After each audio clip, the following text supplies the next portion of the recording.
If you at any point have any questions, there is a question and answer module here that you can submit those questions to, and I will try to get those answered in the appropriate section for the webinar.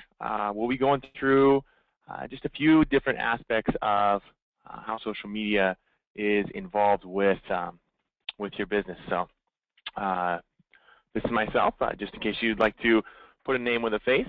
And some of the things we're going to be covering today are going to be, why is it important for a small business to be on social media, optimizing your social media pages as far as business pages, using social media to connect with patients and clients between visits and why that's important, how social media can be used to reach more potential patients and clients, basically increase the amount of referrals that you're getting. In addition to that, tracking of results and managing the interactions that you have across those social platforms. So I'll move into the first slide here.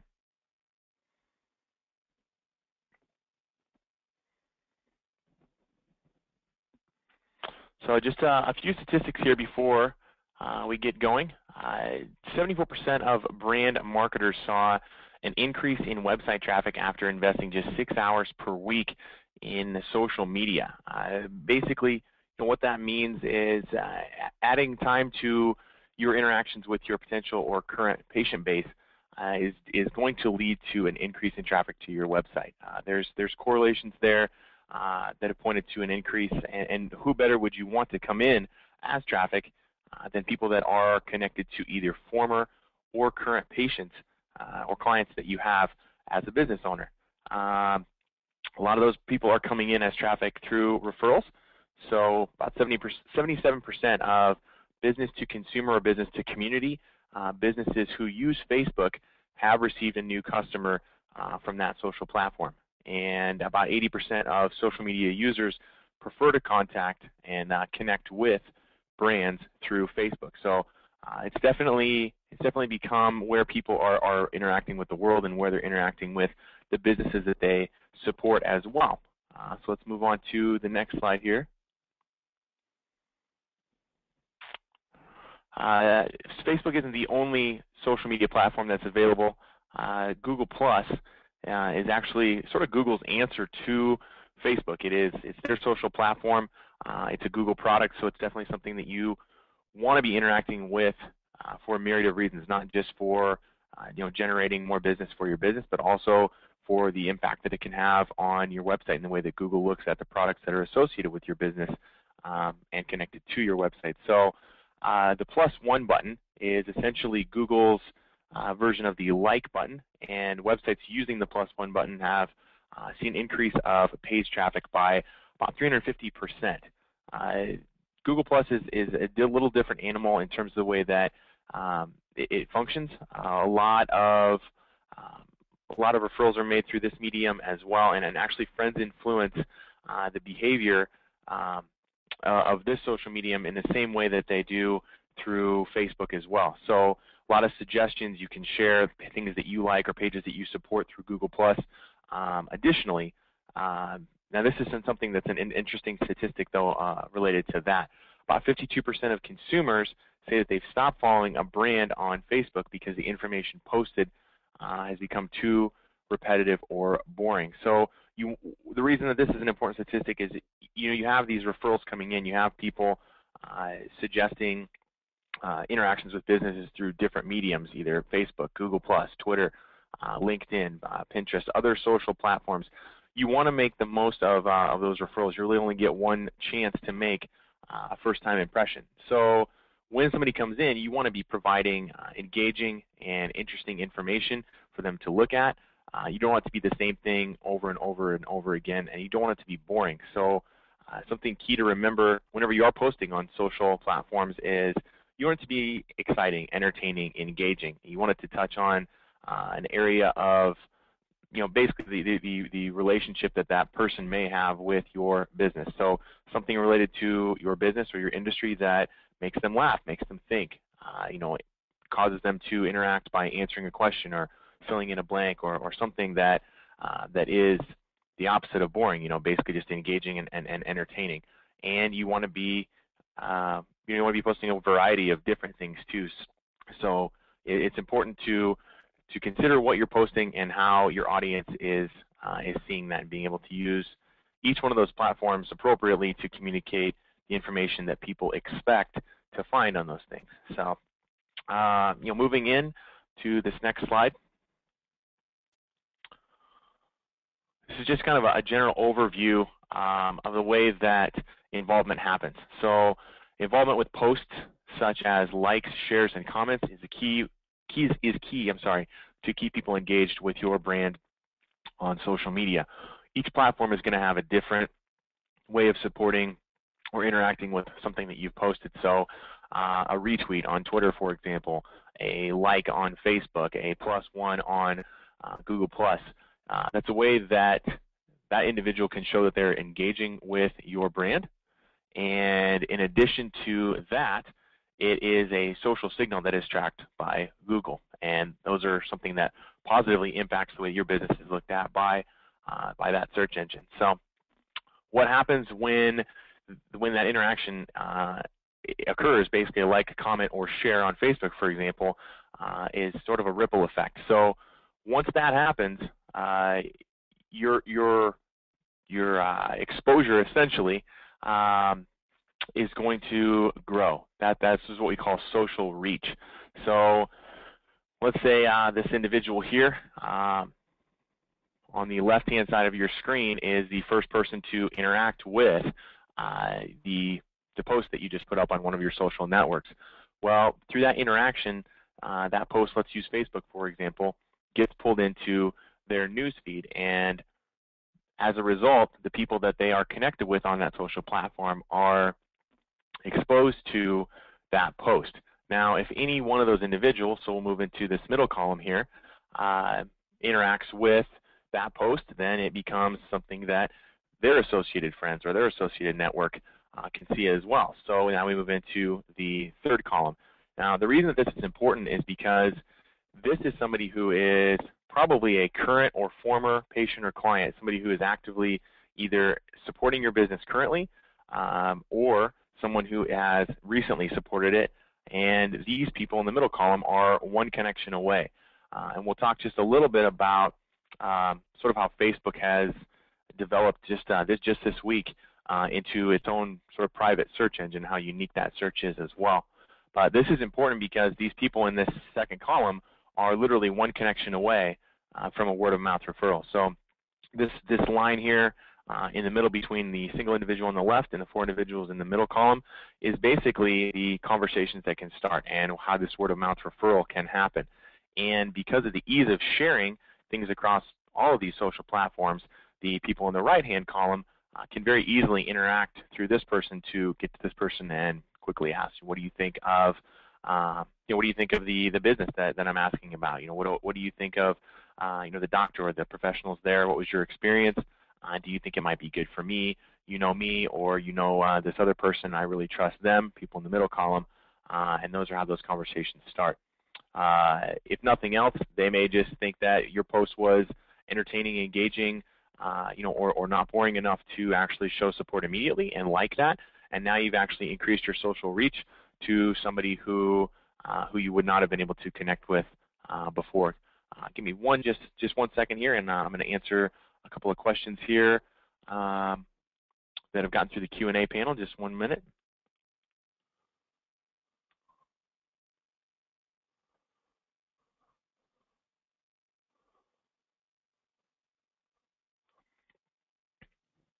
So we had a question come in. Do you need to dial a code in? I don't believe that there's any code that needs to be dialed in unless one was provided prior to in order for you to hear the audio or see the video associated with the webinar. And another question, a good one, should you have a Google Plus page in the business name or the doctor's name? As a business, I always recommend having that being set up on all your social networks as the business, not necessarily as the individual. It just creates a little more professional distance and allows you to be seen as the business representing the business online versus the individual representing the business. And there will be times that you can cross that line and make things a little more personal, but it's a little bit better to establish that this is the business page and this is the doctor or the person who may also have a personal page. But you want to keep your interactions as far as your potential or current business on your business page or set up through a business page. So we'll move here to this next slide.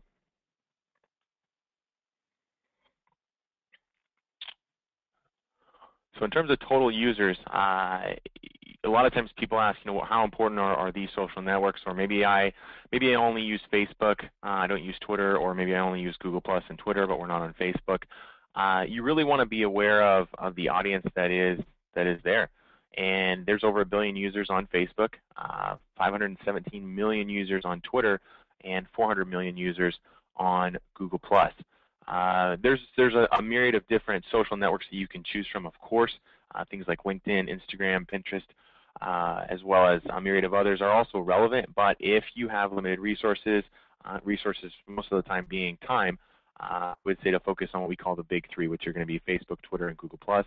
They have the largest audiences online. People are most familiar with them, and your return on the time that you're spending on them in terms of people coming back to your website is most likely going to be seen through these social networks over some of the other ones. That's not to discount or to say that those other platforms don't have worth, but they're a little bit more niche or specific to very, very key aspects of your business. LinkedIn, for example, great for connecting professionally, from professional to professional. Instagram, that's a wonderful visual sharing network in terms of just being able to share pictures, but the limitation there is that that's all you're going to be able to share is pictures. And Pinterest, it's a key demographic, I would say, that's going to interact with primarily females, and I would say young to middle-aged females is really where that audience comes from primarily. However, if certain aspects of your business do interact with that demographic as a core, then those are also things that you can set up. However, again, if resources are limited, I would encourage you to spend the majority of your time on, like I said, the big three. These key networks are going to be the best for return on investment of time. So we move into what to do with some of these social pages.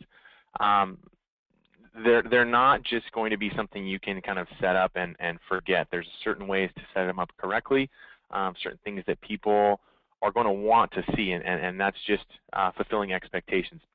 Again, you want to make sure that things are set up correctly from the beginning, because you only get that one chance to make a first impression, and people's attention spans and loyalty starting off can be a little sensitive. So you want to make sure you make a very good and professional first impression. So social pages are going to be showing up in user searches due to optimization. Also, most social sites now specialize search parameters within their own network. So the Facebook graph search, Google Plus, and Google, and Twitter hashtagging.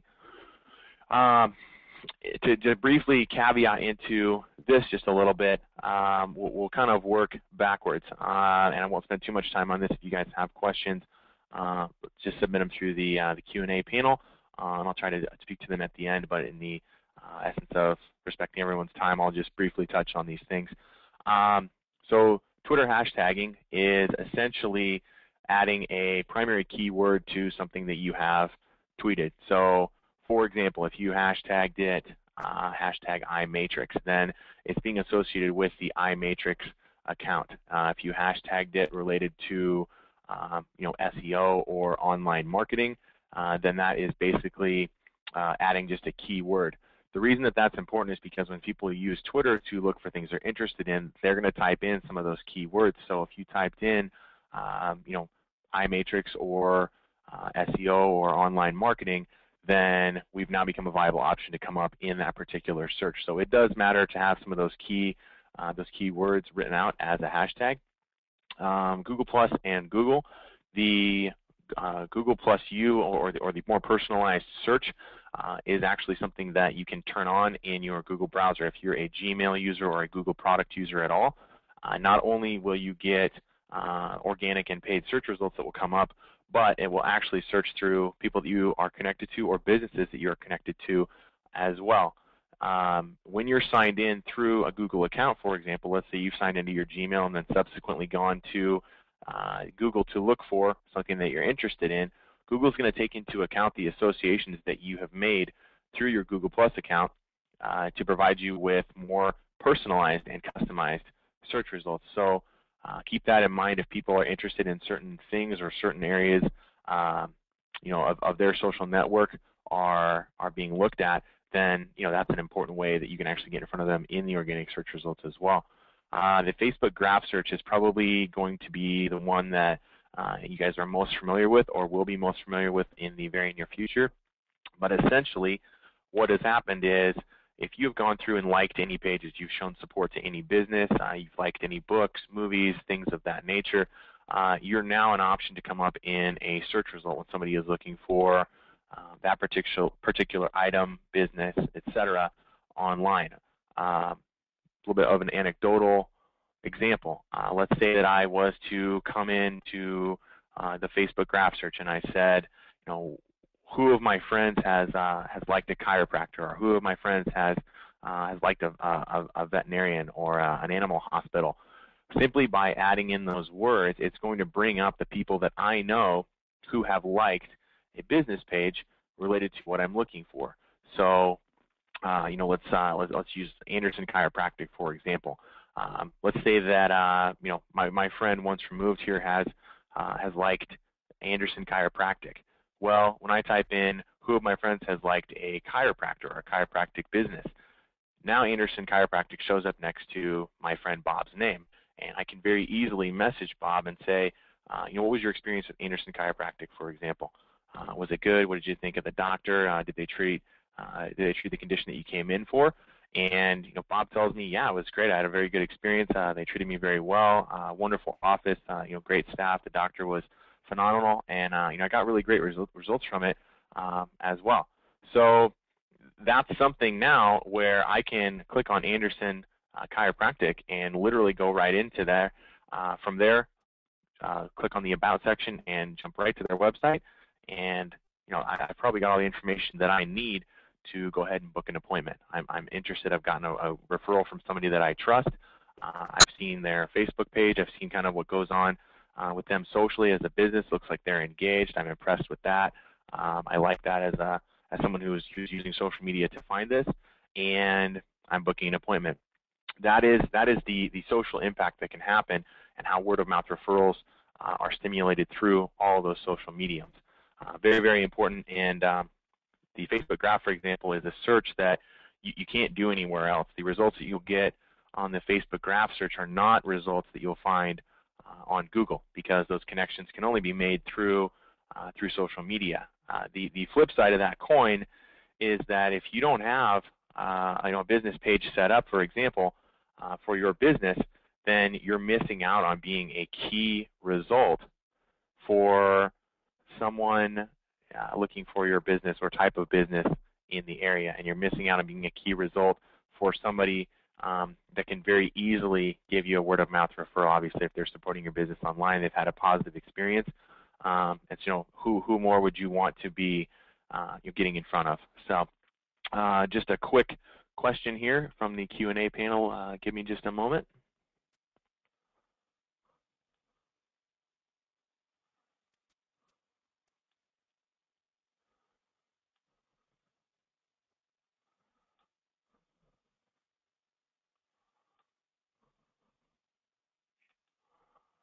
And the question was, just switch to a Facebook business page from personal. And essentially they're asking, how to basically go in and become liked by that business page versus using a sponsored ad or something like that. Essentially, there are options available through most patient management software to export your client list in what's called a CSV file, which is a very fancy name for a comma-separated values Excel-based file. And once that's done, that actually can be uploaded into Facebook, and you can reach out to your contacts and basically invite them via email to connect with your business page now through Facebook. And that's probably one of the more professional ways to do it, and obviously cost efficient as well, so you wouldn't have to pay for any sort of sponsored ad. So Something else just before we continue on to the last slide is just that each one of these pages should represent the brand rather, and match the website as well as linking back to the website. Essentially, what that's speaking to is we always tell people not to judge a book by its cover, and then that's very much what people do. We really have an opportunity to have a professional extension of the website if you set it up right. What that means is that you want to have consistent branding. If your website is blue and purple and white, then the graphics that you have on your Facebook or your Google Plus page or your Twitter account need to be those same colors, using the same logos and things of that nature. You always want it to look like just a simple extension of your website, because it is a professional extension. So we'll move in to basically the next slide here.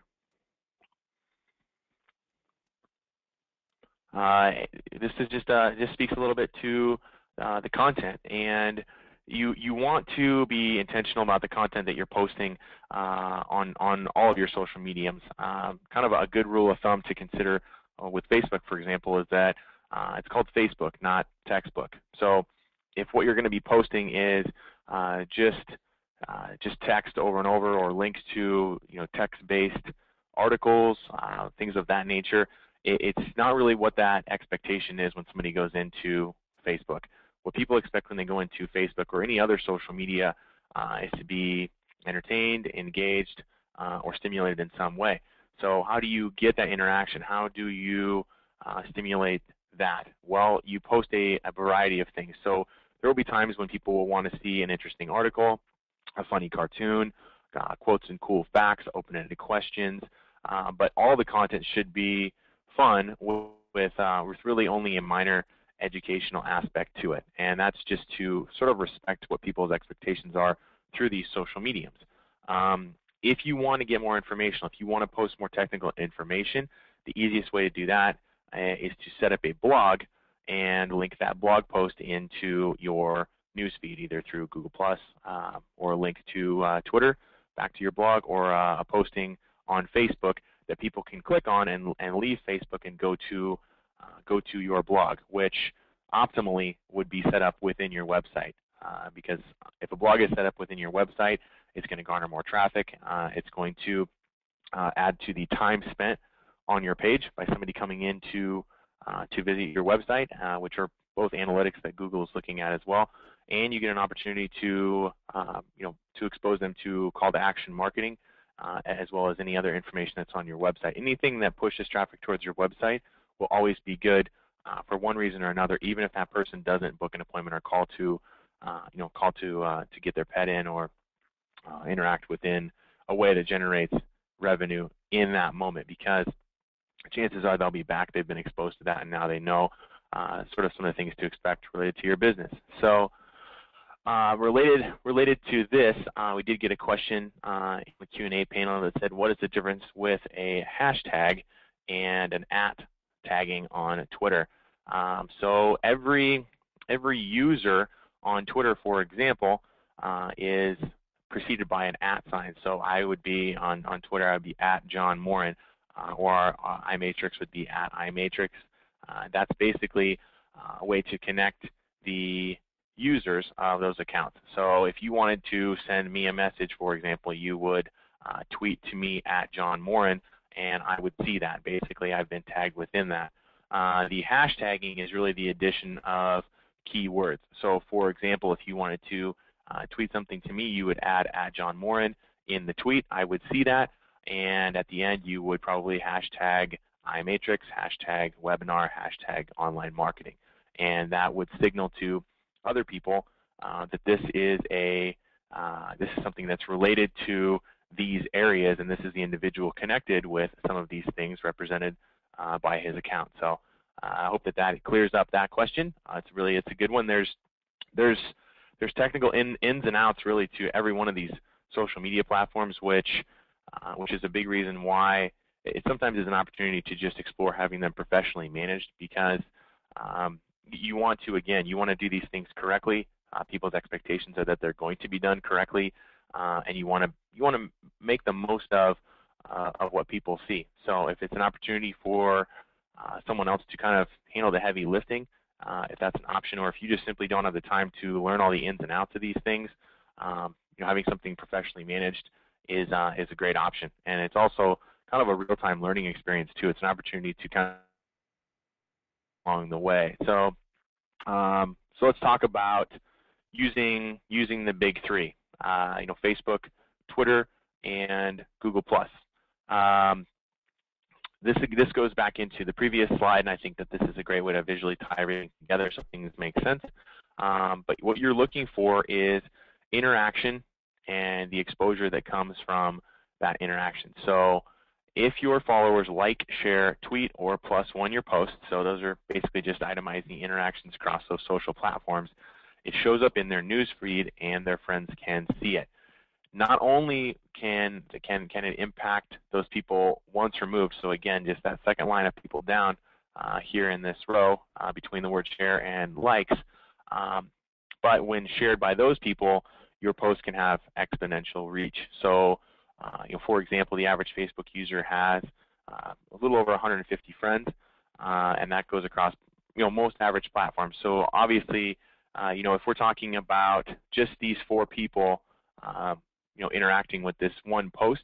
So let's say this is the business owner, they've made a post, and we're looking at 150.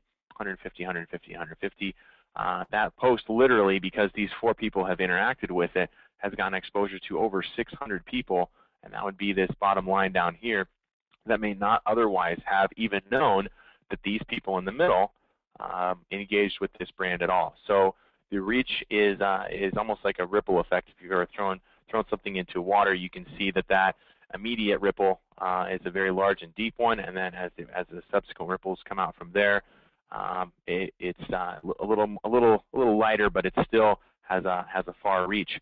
And if you're connecting with people that are using social media, then you're connecting with them in the way that they connect to the world. A lot of times, at the end of a long day, for example, people are much more likely to go home and engage in social media, wanting to be entertained and engage with friends, family, and the things that they like and support. Basically, this is a positive activity for them than they are to open up an email blast, for example, or even touch their inbox, because that more often than not is considered kind of something of a task for them.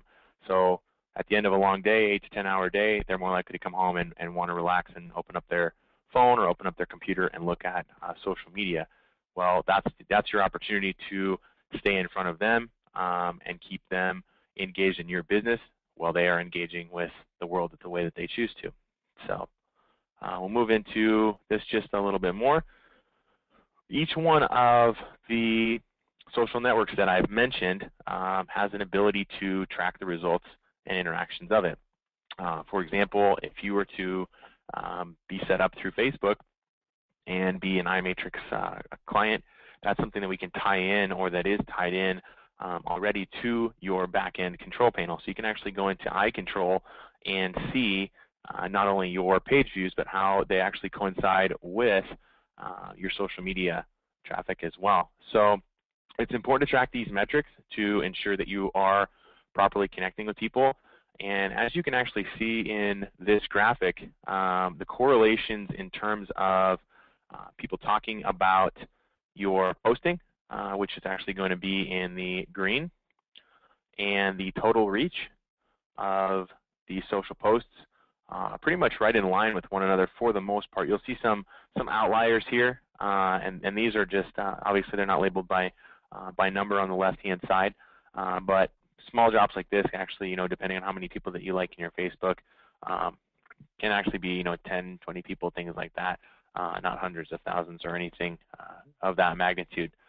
But you're going to see similar correlation oftentimes with that reach and interaction through the actual people that you are reaching out to. Again, we're talking about those people once or twice removed from current or former patients and actual traffic to your website. We're curious online. Our behavior, basically has been shown to check out the About section. We want to know how to reach these people. Where are they located? Is this somebody down the street from me? Are they in the same town? Where is this person in relationship to me? And in those About sections, there's a link back to your website. Well, what we're talking about is one click. They click on the website, they come in, and now they've interacted with you socially. They've seen who you are as a business owner and the way that you socially interact with your community of former or current patients and clients. And now they want to see, some of the services that you offer. So it's a gateway to basically open that door for them and get them right to your website, which in the end is where conversion happens. That's where appointments get booked, and that's where your business actually can grow as well. So we'll move through this just a little bit more. We do offer a social media guide through our website.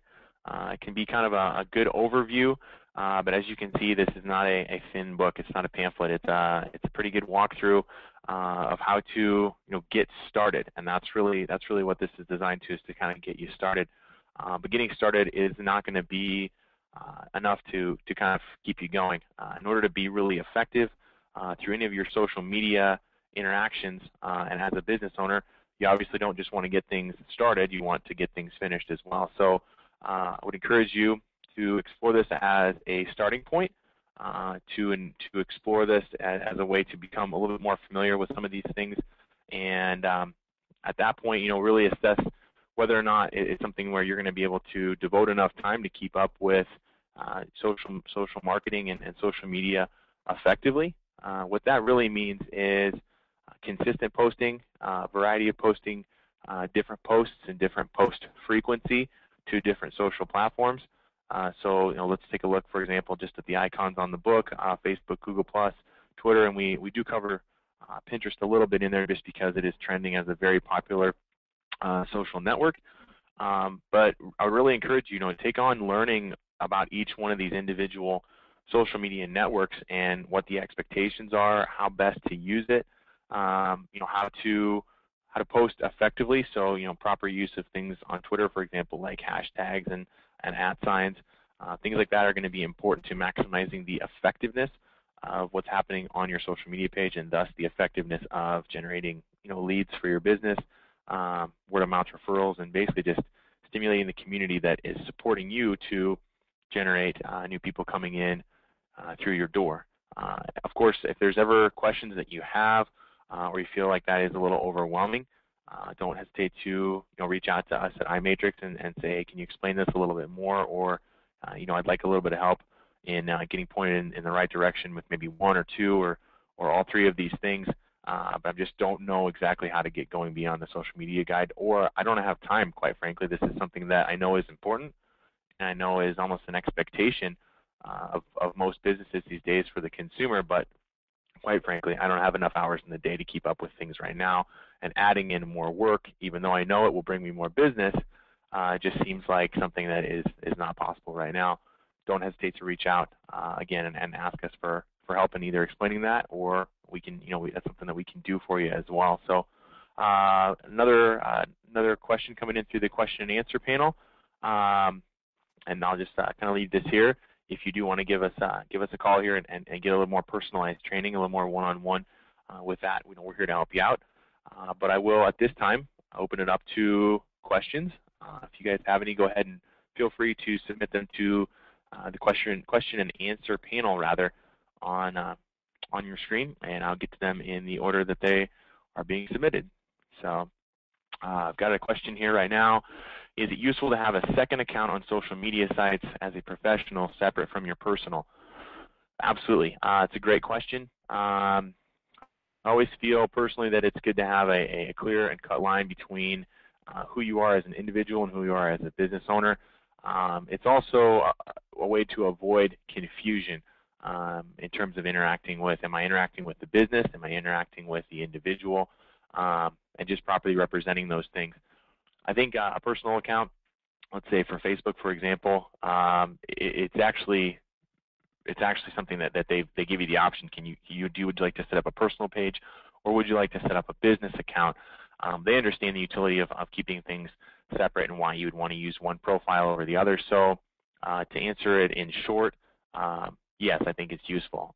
The more detailed answer to that would be, use your professional page to connect to your clients. use that to reach out to potential clients, and ask people that you are friends or family with to support your business online by liking the actual business page. Use the personal page to connect with just friends and family and kind of keep that separate, but encourage them to, if they're going to talk business or they're going to write you a nice message on one of those mediums, to write it on your business page, because that's what you really want to do as a business owner, is stimulate that business through the proper medium, which is going to be a business page, not your personal profile. Got another question coming in here as well. To set up a page that looks great, should we still avoid things like winks because of Flash?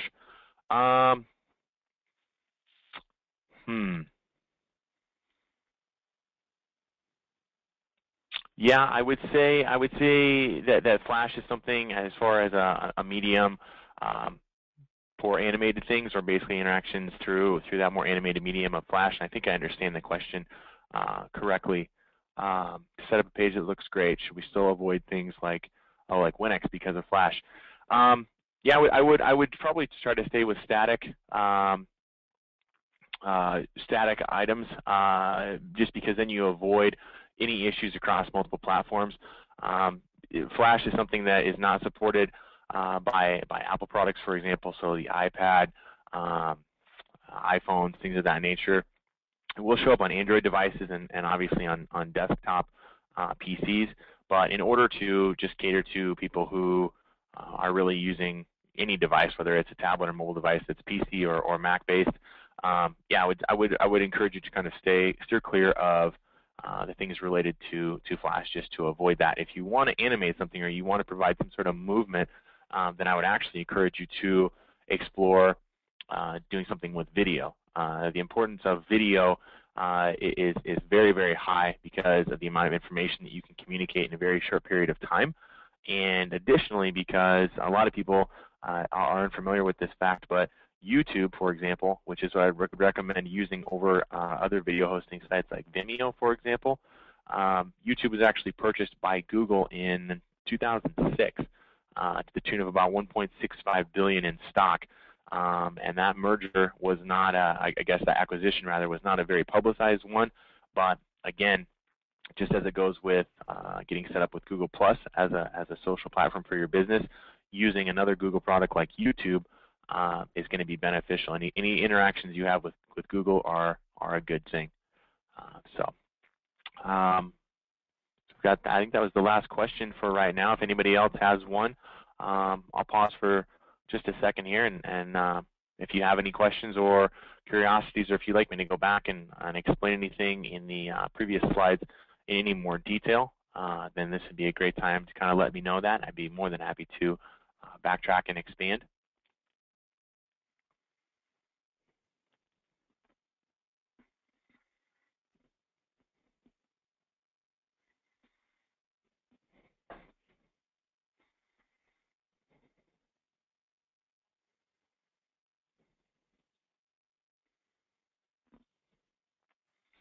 All right, so we've got a few more questions coming in here.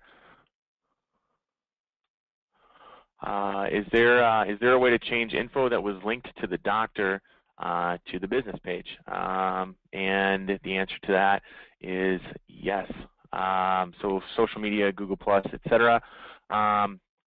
There is a way to do that. Essentially, let's say that you've got some. I'll kind of go through this in three different parts.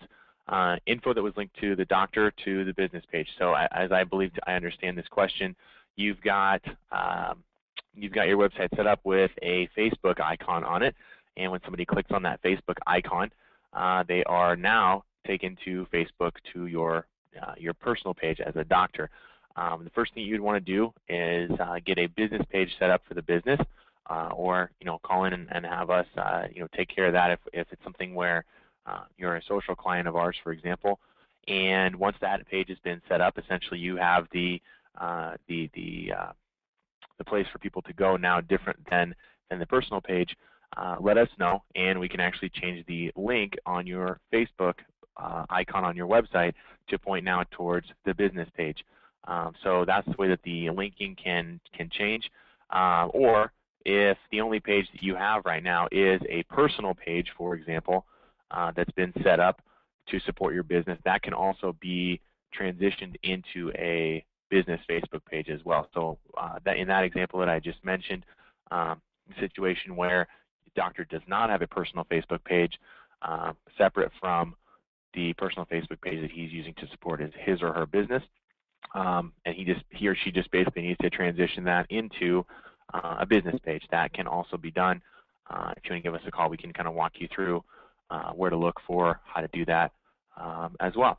Let me get to just a few more questions here, and we'll kind of address these in order.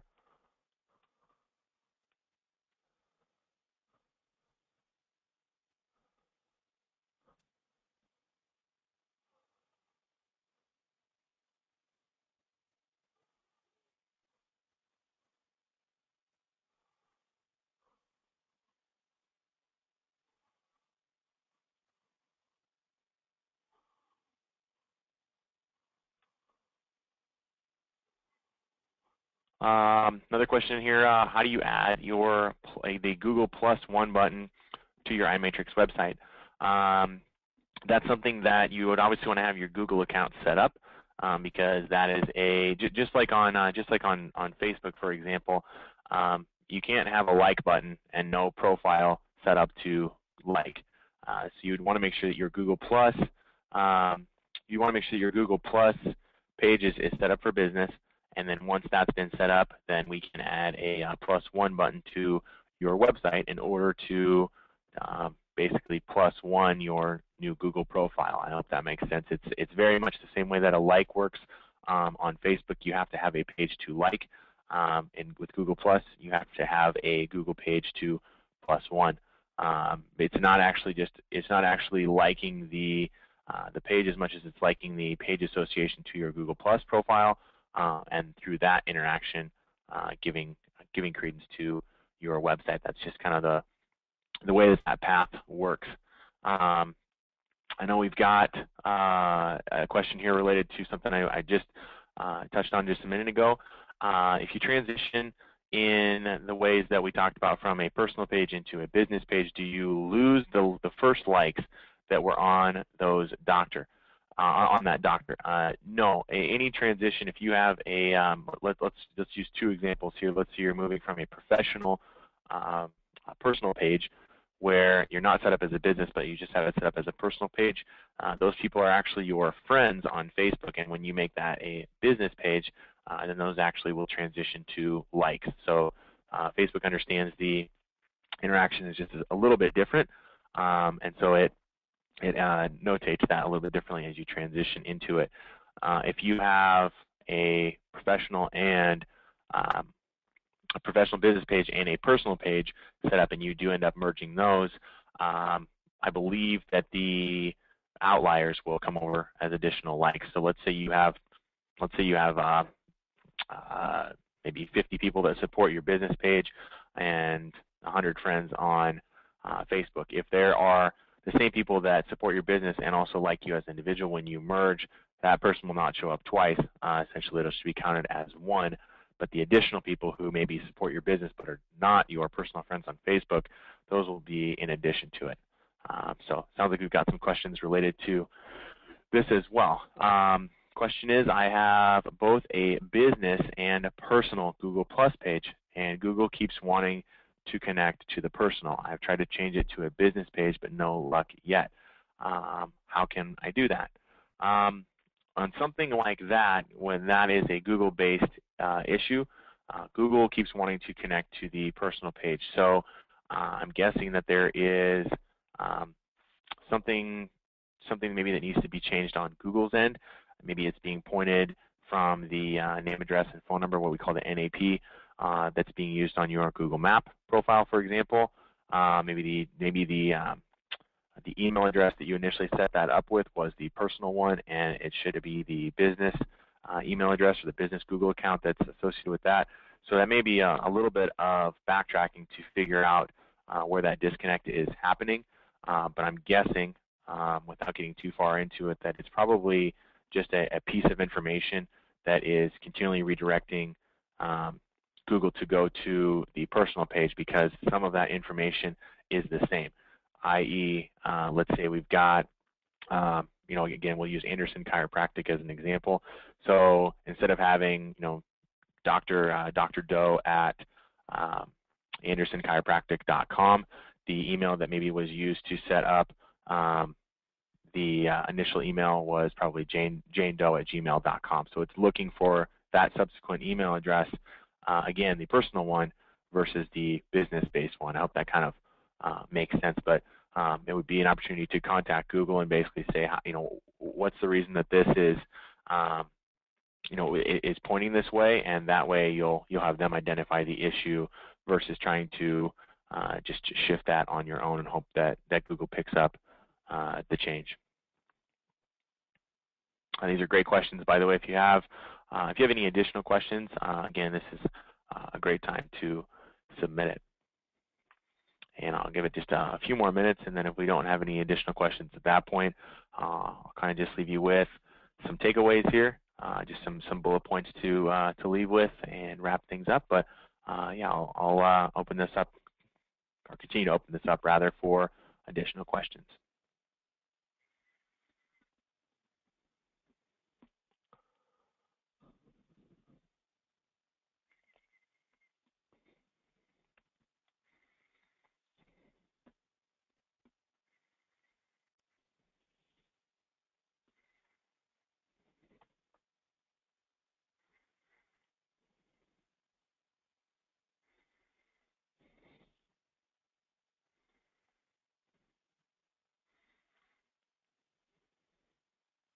All right. At this point, I don't believe we have any additional questions coming in. All great questions. I really appreciate everybody taking the time to participate in the webinar today. And just a few things to leave you with here, I guess, as takeaways, things that you can leave thinking, maybe if this is unfamiliar information to you or something that you're looking to learn more about. You know, what's really the meat of what's been shared and talked about today, and why should I be exploring social media as a business owner? I would say honestly, you know, it's a great opportunity to provide customer service and a way to collect feedback about your business. It's a way to generate leads and better develop your business through interactions with social media. You're going to be able to find out ways that people are connecting to you, who's connecting to you, who's actively engaging with your brand, and what kind of demographic cross-section that looks like. So it's a way for you to understand a little bit more about your business model, not just by, I guess, beyond just looking at the people who are coming through the door, but you know, who is actively working to promote your business outside of the doors. And that is always something that is good to have, because it helps you keep a pulse on what kind of additional marketing to do.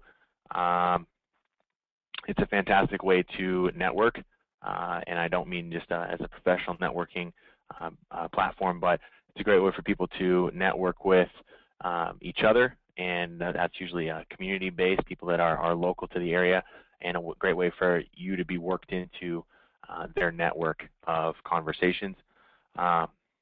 For the most part, it's a case where it's a very cost-efficient way of marketing.